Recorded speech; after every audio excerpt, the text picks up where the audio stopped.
नमस्कार दोस्तों, एक बार फिर से आपका स्वागत है एआर मैथमेटिक्स एकेडमी की ऑनलाइन यूट्यूब क्लासेज में। जैसा कि दोस्तों मैंने लास्ट लेक्चर में बताया था कि भाई अपन क्वेश्चंस लगातार करते जा रहे थे जो अपने एमएससी एंट्रेंस में आए हुए हैं, और डिफरेंशियल इक्वेशन के 5 क्वेश्चन मैंने डाल दिए थे। आप एक काम करना, एक कॉपी बनाना अच्छे सी, और ये आपको लाइफ टाइम काम में आने वाली है ये सारी चीज़ें। इससे आपको बहुत ज़्यादा बेनिफिट मिलेगा। डेली के 10-5 जितने भी पॉसिबल हो पाते हैं मैं क्वेश्चन आपके लिए अवेलेबल करवाता रहूँगा। आप क्या किया करो कि जैसे 5 क्वेश्चन डाल दिए, उसके आगे क्वेश्चन नंबर 6 लगा के ये क्वेश्चन लिख लेना, और इसमें ऑप्शन भी लिखा करो, और सामने ऐसे लिखा करो कि ये कब आया हुआ है, कब अपनी एग्ज़ाम के अंदर आया हुआ है। अब मैं वन बाय वन कुछ क्वेश्चंस जो हैं इनकी सॉल्यूशन अवेलेबल कराता हूँ, और सामने लिख रखा है कि भाई ये आरयू 2018 के अंदर आया हुआ है। डिफरेंशियल इक्वेशन का एक क्वेश्चन बेसिकली क्या है ये कि D Y upon D T equal to ये साइमल्टेनियस इक्वेशन से उठाया गया है, जिसमें युगपत समीकरण अपन पढ़ते थे वहाँ से उठाया गया है। यहाँ पे y ऊपर है, y का उकलन हो रहा है t के सापेक्ष। इसका मतलब यह है कि y जो है वो डिपेंडेंट वेरिएबल है और t इंडिपेंडेंट वेरिएबल है। ऐसे ही x डिपेंडेंट वेरिएबल है, वो t क्या है, इंडिपेंडेंट वेरिएबल है। तो मैं इसका सॉल्यूशन निकालना चाहूँ तो सॉल्यूशन के ऊपर अगर अपन चले,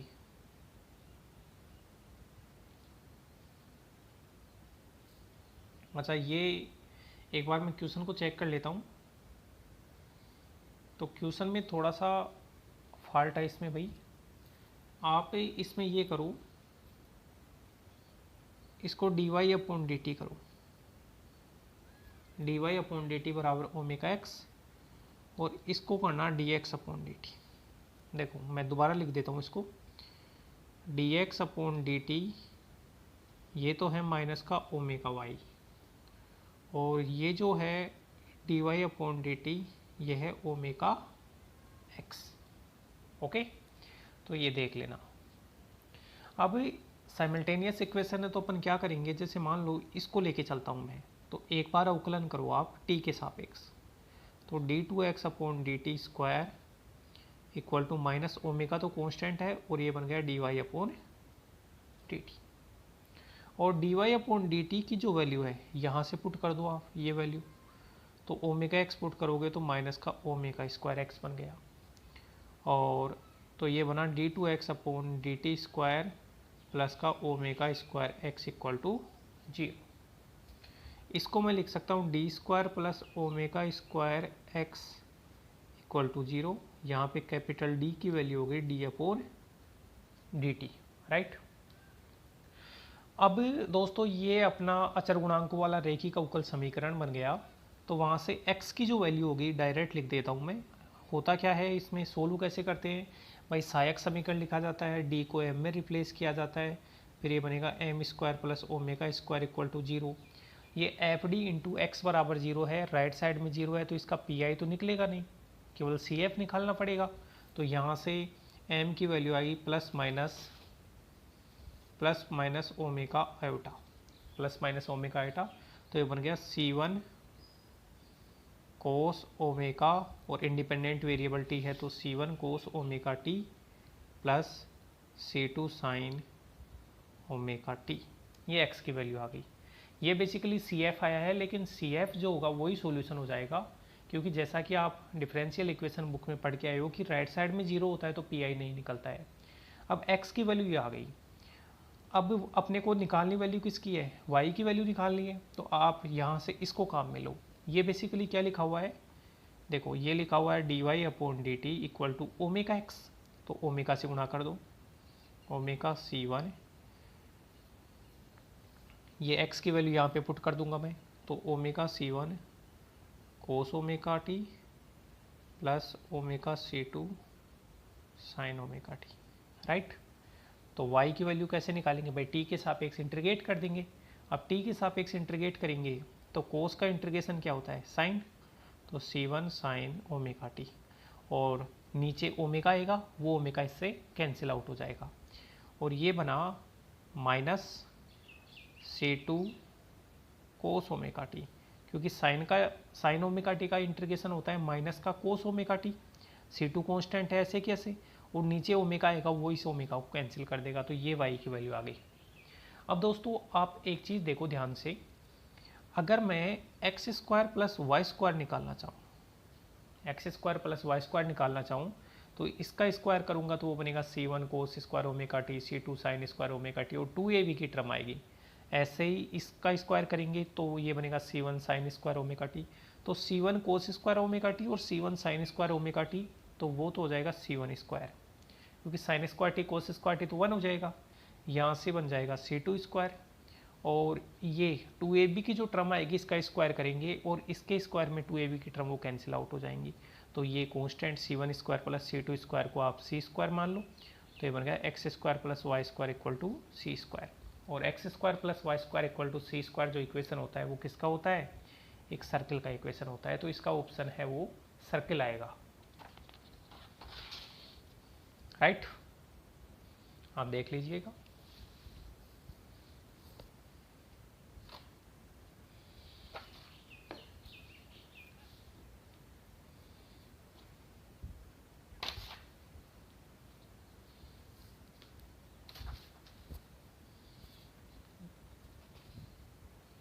ओके नेक्स्ट क्वेश्चन नंबर 7 की अगर अपन बात करें तो अपने को ये एक सेकंड ऑर्डर का डिफरेंशियल इक्वेशन दे रखा है। अगर आप डिफरेंशियल इक्वेशन की बुक देखोगे तो 6 चैप्टर ऐसा है। अगर मैं स्टैंडर्ड फॉर्म की बात करूं तो स्टैंडर्ड फॉर्म में क्या होता है कि जो second d2y upon dx square है उसके कोफिशिएंट को 1 बनाना होता है, तो वही काम करता हूं मैं d2y अपॉन dx स्क्वायर। तो आप क्या करोगे 1 माइनस एक्स स्क्वायर का भाग दोगे, तो ये बनेगा x upon 1 minus X square D Y by D X minus 1 minus X square Y equal to X. ये 3/2 घात है, अगर आप इसका भाग दोगे तो यहाँ 1/2 बच जाएगा।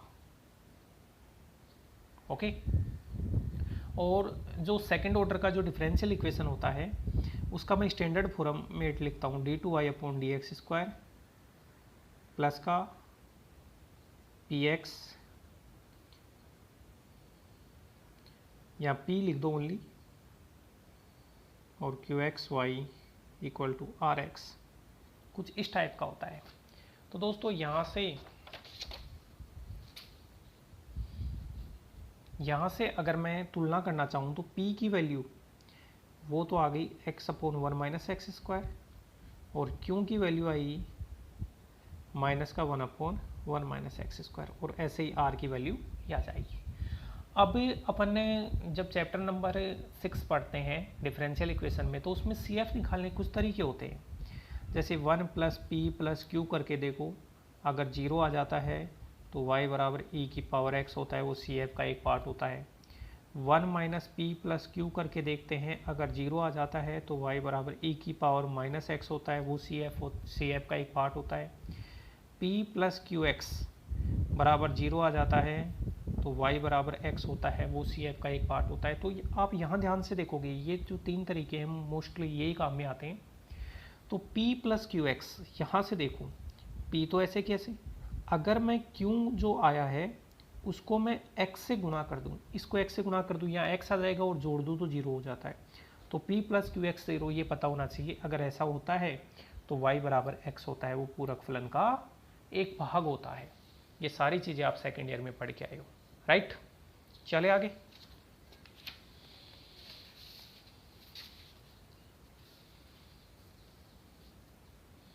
क्वेश्चन नंबर 8 की अपन बात करें तो ये सेम वैसे ही क्वेश्चन है जैसे अभी पिछला क्वेश्चन था। ये स्टैंडर्ड फॉर्मेट दे रखा है अपने को सेकंड ऑर्डर का डिफरेंशियल इक्वेशन, उसमें D Y by D X का गुणांक को तो अभी p नाम दिया था, तो p का मान तो 1 प्लस कोट एक्स है, और ये ब्रिकेट है भैया ध्यान रखना, और q का जो मान है वो माइनस का कोट एक्स है। r की ज़रूरत नहीं होती, ये r होता है। अब आप देखो कि 1 माइनस पी प्लस क्यू करो एक बार, तो 1 माइनस पी की वैल्यू पुट करोगे तो माइनस 1 प्लस कोट एक्स, और प्लस का q यहाँ पे पुट करोगे तो माइनस का कोट एक्स। बताओ ये 0 हो गया। तो 1 माइनस पी प्लस क्यू अगर 0 हो जाता है तो y बराबर e की पावर x हो, e की पावर माइनस एक्स होता है, वो पूरक फलन का एक भाग होता है। अगर 1 प्लस पी प्लस क्यू बराबर 0 होता तब y बराबर e की पावर x को लेते, और यहाँ y बराबर e की पावर माइनस एक्स को ले रहे हैं, तो यहाँ से बी ऑप्शन इसका राइट हो जाएगा। ओके, चलो आप नेक्स्ट क्वेश्चन करो। इनको ऐसे कैसे करते जाना भाई।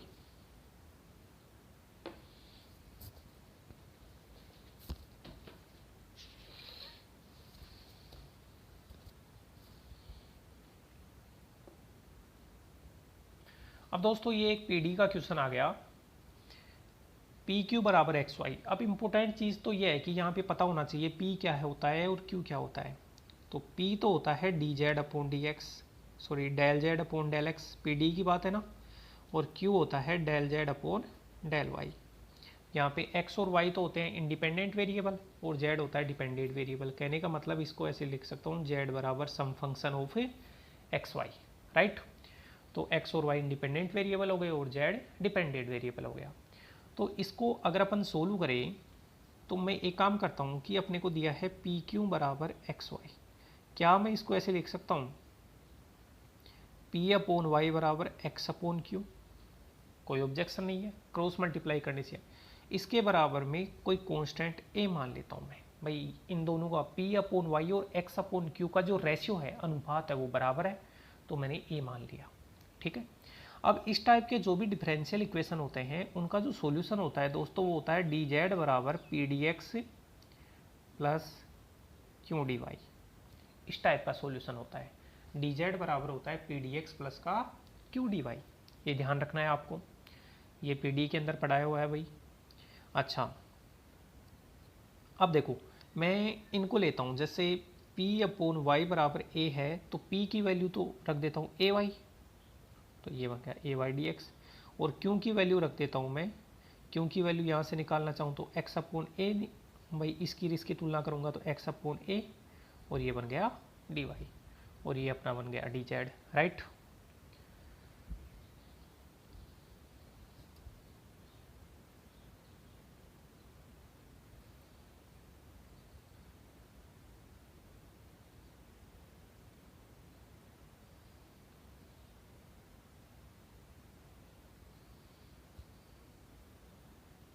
अच्छा, थोड़ा सा इसमें एक काम करो, प्रॉब्लम यह आएगी कि dx के साथ में y आ गया, उससे अच्छा है कि आप एक काम करो, यहाँ पे आप x लिखो और आप यहाँ पे y लिखो, अब ज़्यादा अच्छा रहेगा।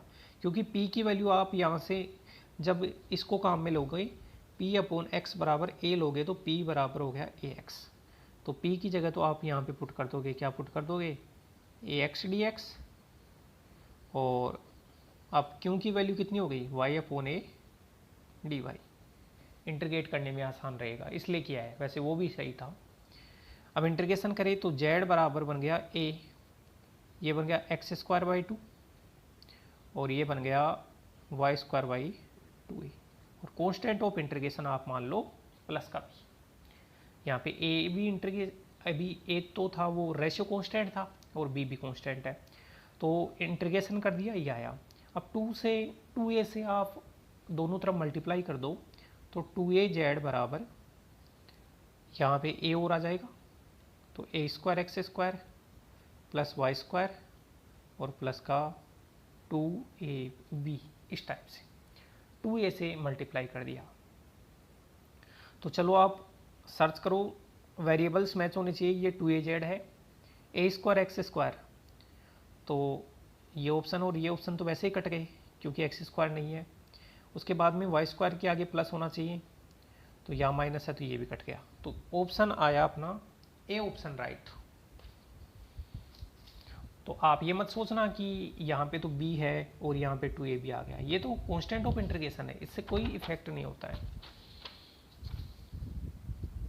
इससे कोई इफेक्ट नहीं होता है, चाहे b हो चाहे 2ab हो। तो ये अपना सॉल्यूशन है, आप देख लो एक बार इसको।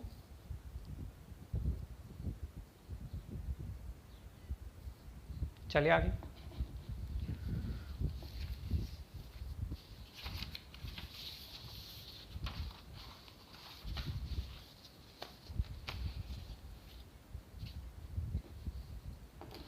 नेक्स्ट, अब दोस्तों ये अपने को एक पीडी का क्वेश्चन और है और सीएफ निकालना है, आसान सा तरीका होता है। अपन जानते हैं भाई जो डी का मतलब होता है जो डी का मतलब होता है वो होता है del upon del x, del upon del x, और जो डी डैश का मतलब होता है वो होता है डेल अपॉन डेल वाई, ये लिया जाता है। अब मैं बात कर रहा था कि भाई जब भी सी एफ निकालना होता है तो डी को तो रिप्लेस कर देते हैं एम से और डी डैश को रिप्लेस कर देते हैं 1 से। पी डी के अंदर पढ़ाते हैं समघात पी डी का है भाई। समघात पी डी का मतलब क्या होता है, देखो दो घात डी और डी डैश की एक घात और डी की भी एक घात, तो इन घातों का योग भी दो, यहाँ भी दो, यहाँ भी दो, तो समघात पी डी का क्वेश्चन है। ऐसे में जब भी सी एफ अपन निकालते हैं तो डी को एम से रिप्लेस कर दो और डी डैश को 1 से रिप्लेस कर दो। ऐसा करने से ये क्या बन जाता है, 2m² माइनस का m माइनस का 3 इक्वल टू 0, क्योंकि जब भी सी एफ निकालेंगे तो राइट पार्ट को 0 लेके चलते हैं और यहाँ पे इंडिपेंडेंट वेरिएबल जो z है उसकी वैल्यू निकलती है, तो d का मतलब हो गया D Z upon D x या डेल अपॉन डेल एक्स, देख लो आप। तो यहाँ पे ये बन गया 2m² माइनस का m माइनस का 3, डी डैश की जगह 1 पुट कर दिया। अब ये क्वाड्रेटिक इक्वेशन है, m में इसको अगर अपन सोल्व आउट करें तो ये बनेगा 2m² माइनस 2m प्लस का m माइनस का 3, नहीं ये 6, तो प्लस का 3m माइनस का 3m प्लस का 2 और माइनस का 3 इक्वल टू 0। तो यहाँ से m बार आया तो 2m माइनस का 3 और प्लस का 1, तो ये बना 2m माइनस का 3। ओके, तो ये 2m माइनस 3 फिर से आ गया, 2m माइनस 3 और आ गया और ये बना m minus 1 equal to 0, m plus 1। तो m की वैल्यू आई एक तो -1 और एक आई 3/2 ये आई। अब अपन ये जानते हैं कि जो PD होता है उसमें जो CF होता है, CF की बात करें तो वो लिखा जाता है phi1 y प्लस m1x। पहला रूट अगर m1 आया है तो y plus m1x plus phi2 y plus m2x, इस प्रकार से लिखा जाता है। अब m1 का जैसे m1 इसको मान लो, m2 इसको मान लो, क्वेश्चन के अकॉर्डिंग देखना चाहिए। तो एक तो अपना आना चाहिए, जैसे m2 का मान आप -1 मान लो तो ये बनना चाहिए phi2 y माइनस एक्स। तो y माइनस एक्स है तो यहाँ देखो, यहाँ पे क्या आ गया, ये y प्लस एक्स आ गया और ये भी y प्लस एक्स। इसका मतलब ये ऑप्शन और ये ऑप्शन तो सीधे ही कैंसिल आउट हो गए। अब y माइनस एक्स है, यहाँ भी y माइनस एक्स है। अब बात करें यहाँ पे, ये 3/2 यहाँ पे पुट करो, यहाँ पे 3/2 पुट करोगे, ये तो हो गया, तो ये बना phi1 y plus 3/2x। Okay, तो चाहे आप ऐसे लिख दो phi1 y प्लस 3/2x, या इसी चीज़ को ये लिखा जा सकता है phi1 2y प्लस 3x भाई 2 यहाँ मल्टीपल के अंदर आ जाता है, और जो नीचे LCM का जो 2 है वो 5 फंक्शन के अंदर इंक्लूड हो जाता है। तो phi1 2y plus x 2y plus 3x, तो phi1 2y प्लस 3x कहाँ पे मिला, C में मिला। ये 2y प्लस 3x तो अपना C ऑप्शन राइट हो गया, देख लो एक बार। ओके, तो सारी चीज़ों का नॉलेज होना चाहिए दोस्तों आपको जब क्वेश्चन करो। तो आप ऐसे एंट्रेंस के अंदर हर एक बुक से क्वेश्चन उठ के आते हैं, मैं जितना हो सकता है वो सोल्व कराने की कोशिश कर रहा हूँ आपको। अब क्वेश्चन नंबर 11 की बात करें तो ये डिफरेंशियल इक्वेशन दे रखा है। अब दोस्तों यहाँ देखो dy/dx के गुणा में ये है, तो आप एक काम करो कि dy/dx इसको भाग में भेज दो, x प्लस वाई प्लस 1 और एक्सचेंज कर दो, तो dx अपॉन dy बराबर बन गया x plus y plus 1 upon में कर दिया, तो dx अपॉन dy x को इधर ले जाओ माइनस x बराबर y प्लस 1। ये फिर से लीनियर बन गया, और लीनियर अब की बार किस में है, x में लीनियर है, तो ये basically dx upon dy plus का पी वाई एक्स बराबर क्यू वाई, कुल मिला के ऐसा बना है। और अगर ऐसा होता है तो इसका जो आई एफ होता है वो होता है ई की power integration p y d y, ये होता है आई एफ। तो आप क्या करोगे, जैसे इसकी और इसकी कंपेरिजन की तो पी वाई का मान तो आया -1, एक्स के कोफिशिएंट होता है पी वाई, और क्यू वाई का जो मान आया वो हुआ वाई प्लस 1 यहाँ से। तो आप लिखोगे आई एफ लिखोगे ई की पावर इंटीग्रेशन पी वाई की जगह -1 डी वाई, तो ये बन गया ई की पावर माइनस का वाई, और ई की पावर माइनस वाई है वो अपना ऑप्शन नंबर बी में है। तो तो दोस्तों ये 6 क्वेश्चन मैंने कराने की कोशिश की है। आप वीडियो को लाइक करें, चैनल को सब्सक्राइब नहीं किया तो सब्सक्राइब करें। धन्यवाद।